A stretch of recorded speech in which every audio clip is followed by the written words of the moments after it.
Moi aussi, je voudrais saluer tous très, très cordialement depuis Zurich et je souhaite à tous de tout cœur la bénédiction de Dieu. Naturellement, il y a beaucoup de choses qui m'émeuvent. Mais premièrement, je voudrais remercier frère Baumgartner pour la précieuse parole qu'il a lue en introduction. Tout y est. Exhortation, avertissement, enseignement, consolation, tout est contenu dans cette parole et nous sommes reconnaissants en notre Seigneur pour cela. Nous reconnaissons au signe des temps que le retour du Seigneur est vraiment à la porte. Et nous savons tous ce qui a été prédit et ce qui se passe. Et nous pouvons relever nos têtes car nous savons que la rédemption de notre corps est proche.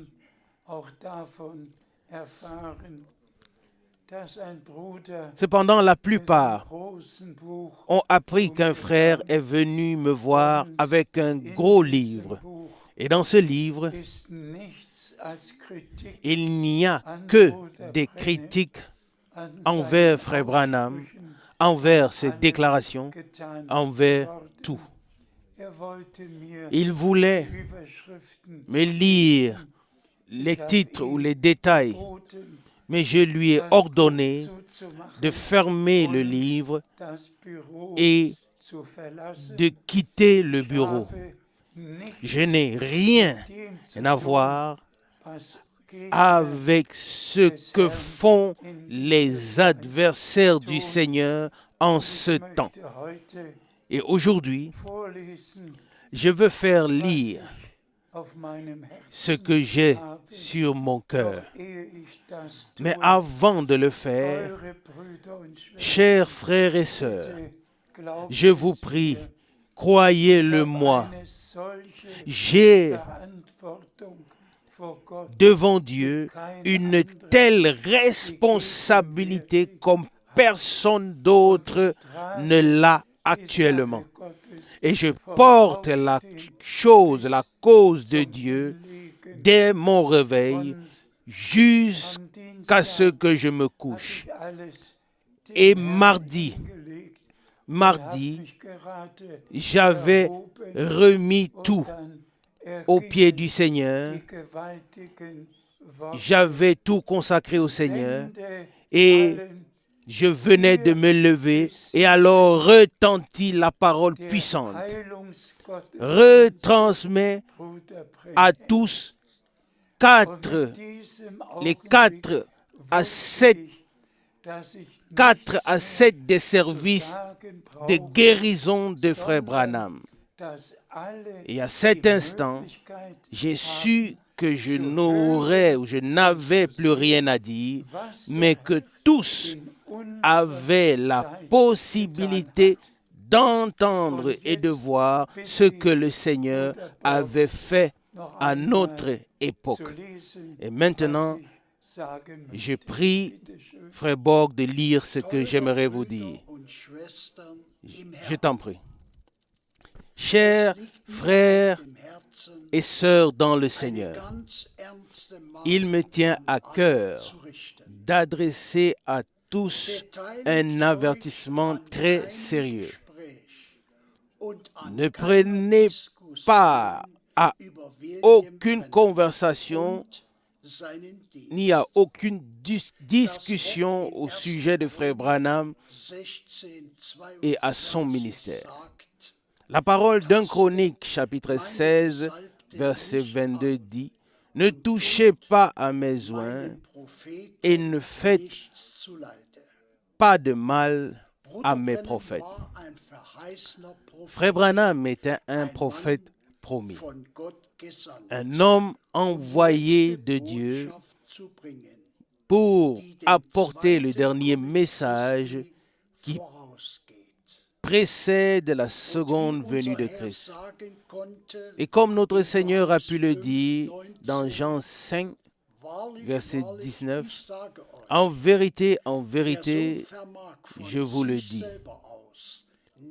le Fils ne peut rien faire de lui-même si ce n'est ce qu'il voit faire le Père. C'est ainsi que Frère Branham le disait aussi. Il voyait premièrement en vision les détails sur la personne pour laquelle il devait prier et pouvait ensuite prononcer leur guérison au nom de Jésus-Christ. Le 6 juin 1963, il a répété ce qu'il disait très souvent. J'ai vu des dizaines de milliers de visions et toutes étaient exactes. Dans Marc chapitre 4, versets 28 et 29, il est écrit, « En vérité, je vous le dis, tous les péchés seront pardonnés aux enfants des hommes, même les blasphèmes, autant qu'ils pourront les proférer. » Verset 29. « Mais celui qui se rend coupable de blasphème contre le Saint-Esprit n'obtient pas de pardon pour l'éternité, mais est coupable d'un péché éternel. » J'ai tous les originaux des prédications de Frère Branham ici. Et la plupart d'elles se terminent par un service de guérison. Pendant 10 ans, j'ai été lié à Frère Branham et j'ai personnellement pris part à de tels services divins avec des services de guérison. Je suis un témoin oculaire et auriculaire de son ministère et de ce que le Seigneur a fait par lui. Maintenant, vous avez tous l'occasion, la possibilité de vivre, d'écouter un tel service de guérison. Avez-vous réalisé que ce que je prêche est biblique, soit cela est éprouvé et confirmé comme vrai, soit cela est faux. Maintenant vient l'action, la décision. Le Christ est-il vivant? Est-il le même? Alors il se manifestera de la même manière. Vous, pentecôtistes, Jésus n'a-t-il pas dit qu'il est le même et qu'il sera avec nous? Et comme Paul l'a dit dans sa lettre aux Corinthiens, si vous parlez tous en langue, les gens penseront que vous avez perdu la raison. Mais lorsqu'une prophétie est prononcée, les pensées des cœurs sont révélées et les gens tombent sur leur visage et confessent que Dieu est au milieu de vous. Vous qui êtes dans la ligne de prière et qui savez que je ne vous connais pas, levez la main, que chacun d'entre vous lève la main. Je ne vois pas une seule personne que j'ai déjà rencontrée dans ma vie. Vous, dans toute l'assemblée, vous avez... Ils ont levé tous leurs mains. Vous savez que je ne les connais pas et qu'ils ne me connaissent pas. S'il vous plaît, levez les mains encore une fois. Merci. Et vous, dans l'assemblée, vous m'êtes également inconnus. Je ne connais que Julius Stadcliffe. Je l'ai vu tout à l'heure. Voici maintenant l'action dans les prochains instants, dans les prochains moments. La décision. Il ne s'agit pas de moi. Vous, dans l'assemblée, vous pouvez vous asseoir. Mais soyez attentifs. Il ne s'agit pas de moi. Je ne connais pas ces gens et ils ne me connaissent pas. J'ai levé mes mains devant Dieu et ils ont levé leurs mains pour le confirmer. Ils l'ont fait. Ils ne me connaissent pas, je ne les connais pas. C'est pourquoi il faut que quelque chose se passe afin que l'Écriture soit confirmée comme vraie. Eh bien, voici une femme. J'espère que tous ces micros fonctionnent aussi. Eh bien, nous sommes ici, nous nous rencontrons pour la première fois dans la vie, un homme, une femme, je ne les connais pas, je ne les ai jamais vus. Nous sommes ici et nous nous rencontrons ici la première fois. Merci, oui. Mais elle a une raison pourquoi elle est ici. Que peut faire Jésus maintenant, comme je l'ai dit? Le fait est que la guérison a déjà eu lieu. En effet, c'est dans ces meurtrissures que nous sommes guéris. Et Jésus-Christ est le même hier, aujourd'hui et pour l'éternité. Jésus a rencontré la femme au puits et il lui a demandé à boire. Vous connaissez l'histoire. Et Jésus lui parla jusqu'à ce qu'il trouva sa détresse. Et quelle était cette détresse? Elle avait 5 maris et celui qu'elle avait en ce moment n'était pas son mari. Et quand il lui dit cela, elle répondit, « Je reconnais que tu es un prophète, car le Messie viendra et il nous dira tout. Mais qui es-tu? » Voyez-vous, c'était le signe du Messie. Il est monté avec son corps de chair, après la transformation, la transmutation, mais son esprit est revenu sur l'Église. Et nous nous consacrons à Dieu afin que le Saint-Esprit puisse agir au travers de nous. Je ne sais pas qui elle est, ce qu'elle est. Elle peut être une critiqueuse, elle peut être croyante, elle peut être une incrédule. Si elle était critiqueuse, faites attention à ce qui se passerait alors. Voyez-vous, vous l'avez certainement déjà entendu. Eh bien, il pourrait arriver un cas comme celui d'Ananias et de Saphira. Tout comme le Seigneur a parlé à cette femme jusqu'à ce qu'il trouve sa détresse. Je pourrais dire, ma sœur, tu es malade, et quelques paroles en plus. Et la laisser venir dans la ligne de prière et poser mes mains sur elle et dire « Loué soit le Seigneur, tu es guéri ». Mais si le Saint-Esprit descend et me révèle ce qui a été ou ce qui est dans sa vie, s'il sait ce qui a été dans sa vie, il sait aussi ce qui sera. Croyez-vous cela? Eh bien, je voudrais maintenant m'adresser à la femme. C'est la première fois que nous nous rencontrons. Et tu es sûr que quelque chose se passe. Si tu n'étais qu'en présence d'un homme, tu ne pourrais pas ressentir cela. As-tu déjà vu la lumière, la colonne de feu, la photo? La même lumière se tient entre toi et moi. Si c'est la même colonne de feu qui guidait le peuple d'Israël, le même Seigneur qui est devenu chair.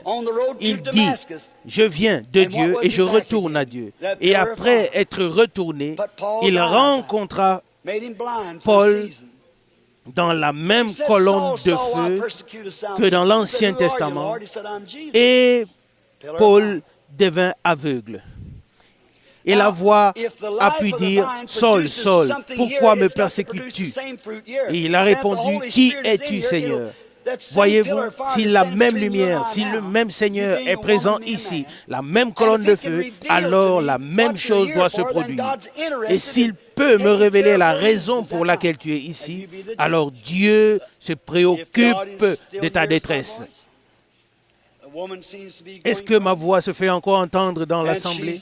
Il semble que la femme s'éloigne de moi.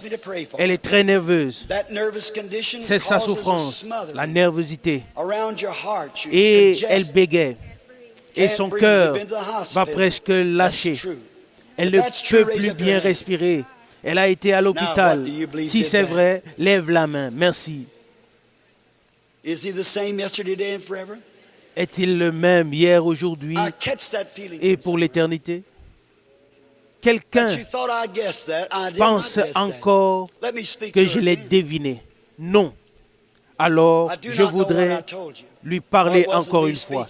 Je ne sais pas ce qui a été dit. Lui, il parle au travers de moi. Quelqu'un se sert de mes lèvres. Si vous croyez que c'est le Seigneur, alors levez la main. Merci, merci. Oui. Cette femme souffre de nervosité. Mais elle prie aussi pour un homme. C'est son mari. Et il a l'arthrite. Dois-je te dire encore une fois? Vas-tu croire que c'est le Saint-Esprit? Alors, il a l'arthrite. Et tu pries aussi pour ta fille. Et crois-tu que Dieu peut me dire ce que ta fille a? Elle a un problème de dos. Ils sont aussi tous deux guéris et tu es aussi guéri. Vous pouvez tous rentrer à la maison. Vous êtes guéris au nom de Jésus-Christ. Croyez-vous que le Fils de Dieu est ressuscité d'entre les morts et qu'il est au milieu de nous sous la forme du Saint-Esprit? Il peut faire pour vous tous ce qu'il fait sur cette plateforme. Ayez la foi. La foi, la femme qui se tient maintenant devant moi, mais également inconnue. Je ne la connais pas. Je te prie, si c'est le cas, confirme-le. Merci, je te remercie. Si le Saint-Esprit me révèle la raison pour laquelle tu es ici, croiras-tu que c'est lui?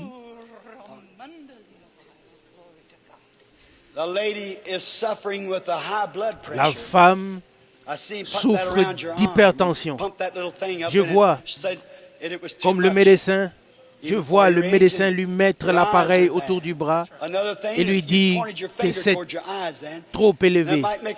Elle a aussi des maux de tête et je vois que tu as une mauvaise vision. Regardez, voyez-vous, un instant, peut-être que d'autres choses seront dites.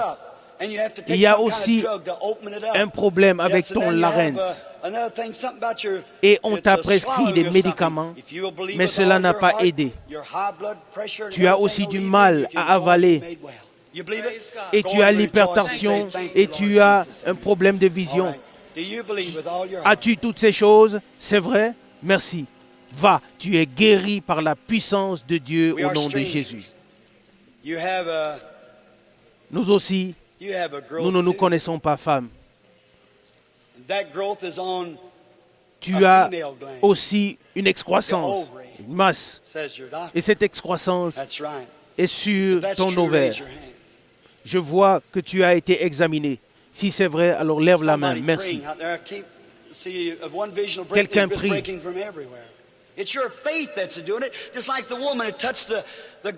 La disposition de foi est tellement puissante ici devant.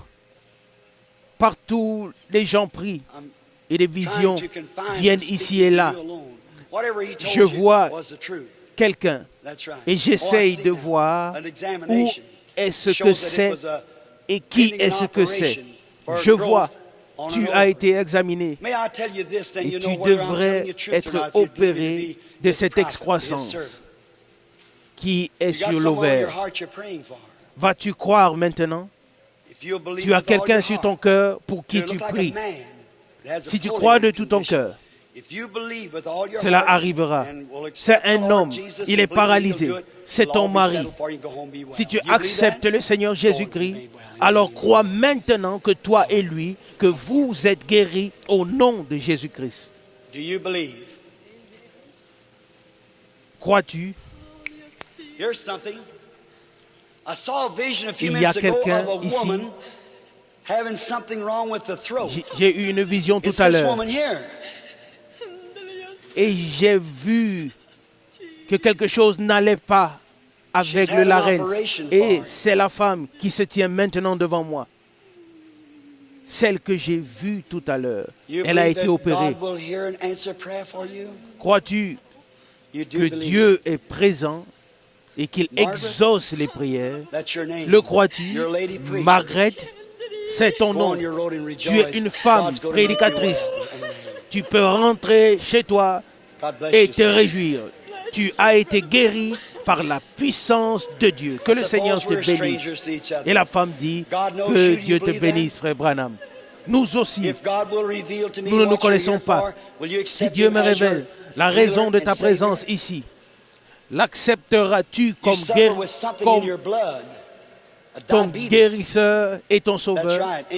Tu as quelque chose dans ton sang. Tu es diabétique et tu as un problème cardiaque.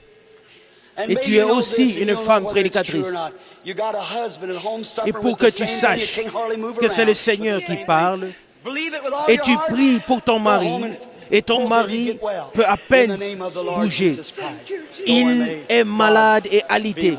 Vous êtes tous de guéris par la puissance de Dieu au nom de Jésus-Christ. Que le Seigneur soit avec toi. Oh, si seulement vous pouviez croire, dit le Seigneur. Tout est possible à celui qui croit. Croyez-vous que sa présence est ici? Jésus a dit, si tu peux croire, alors tout est possible. Maintenant, il y a ici une femme de couleur. Voici une image parfaite de Jean chapitre 4. Crois-tu que Dieu peut me révéler ce qu'est ta détresse? Eh bien,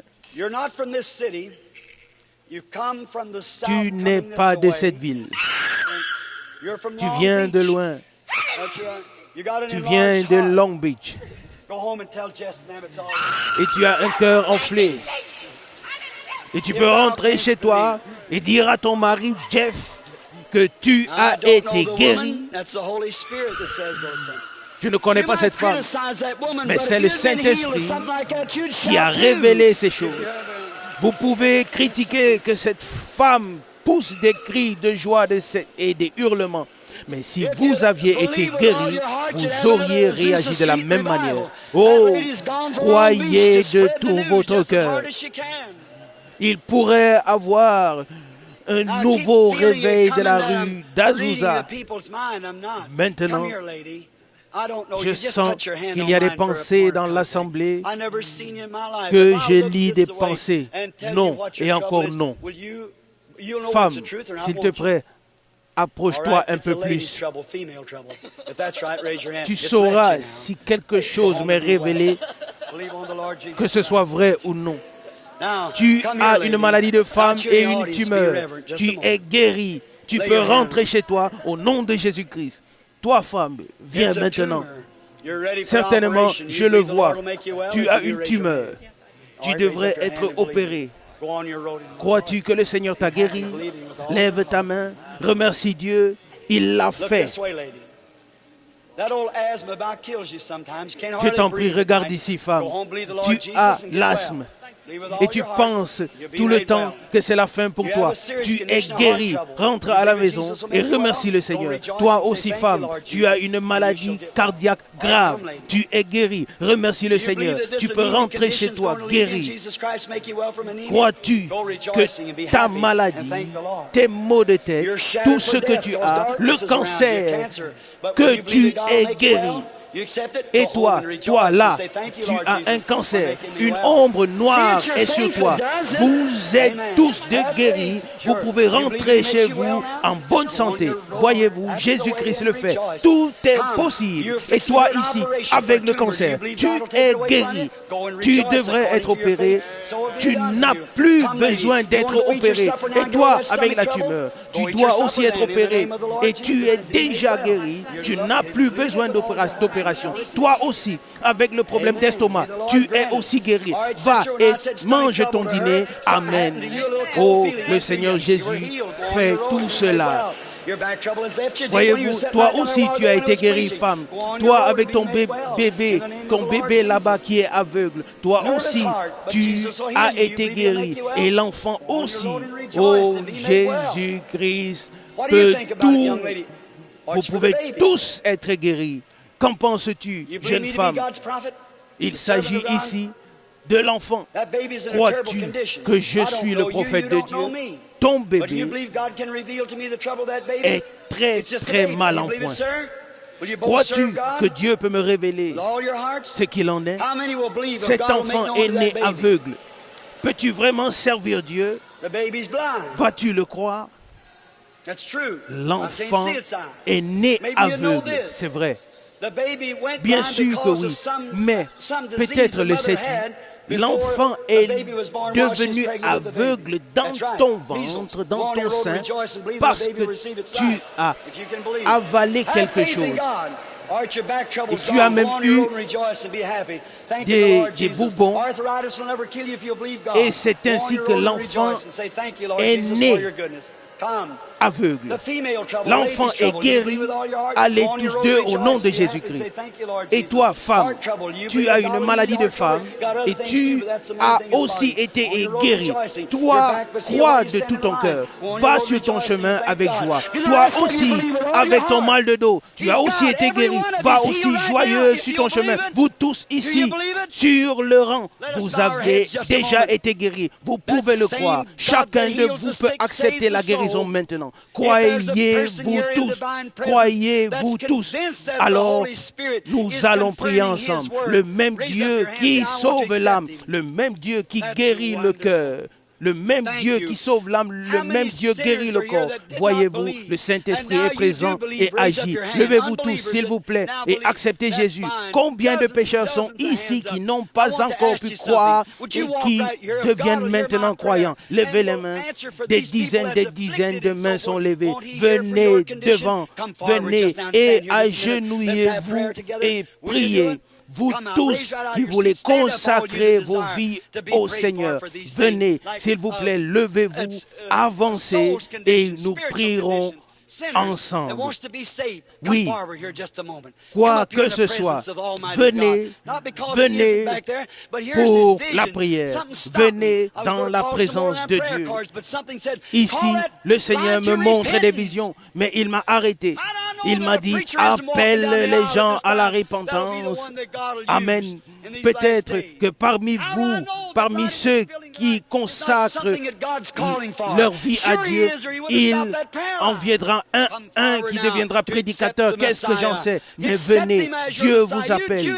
Il voulait que j'arrête avec la ligne de prière et que je vous appelle à la repentance et que je vous appelle au Seigneur. Venez devant et consacrez-lui vos vies.